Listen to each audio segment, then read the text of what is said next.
దొరికిన దొంగను తప్పించడానికి వైఎస్ఆర్ కాంగ్రెస్ పార్టీ వాళ్ళు ఆడుతున్న డ్రామాలో భాగంగా తిరుపతి ప్రజలు, తిరుపతికి వస్తున్న యాత్రికులు, తిరుమలకి వెళ్తున్న యాత్రికుల్ని మభ్యపెట్టి ఇబ్బంది పెడుతున్నారు.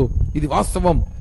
ఇవంతా కూడా భూమన ఆడుతున్న ట్రాప్ గేమ్ వాస్తవం. ఎందుకంటే తిరుమలకి రోజుకి లక్షల మంది జనం వస్తూ పోతుంటారు. అన్ని రూట్లు మనకు తెలుసు. అన్ని చోట్ల ఇబ్బంది ఎలా ఉంటుందంటే, ఈరోజు ఒక గంజాయి దొంగ దొరికాడు.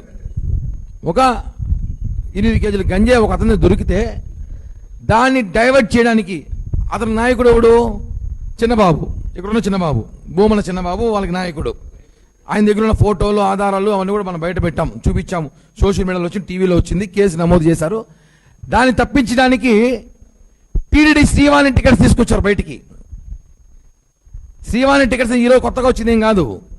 శ్రీవాణి టికెట్స్ అనేది జగన్ గవర్నమెంట్లో తీసుకొచ్చింది వాళ్ళే. ఆ శ్రీవాణి నిధులు ఏం చేస్తున్నారు? ఆలయాలు నిర్మిస్తున్నారు.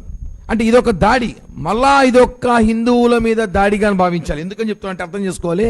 శ్రీవాణి టికెట్ ద్వారా వచ్చే డబ్బుల్ని కొన్ని ప్రాంతాల్లో ఆలయాలు నిర్మిస్తుంది టీటీడీ. అది ఓర్వలేక చూడలేక శ్రీవాణి ట్రస్ట్ టికెట్ల పైన స్కీము బ్లాక్లో అమ్ముతున్నారు అంటున్నారు. అది ఎవరు చెప్తున్నాడు?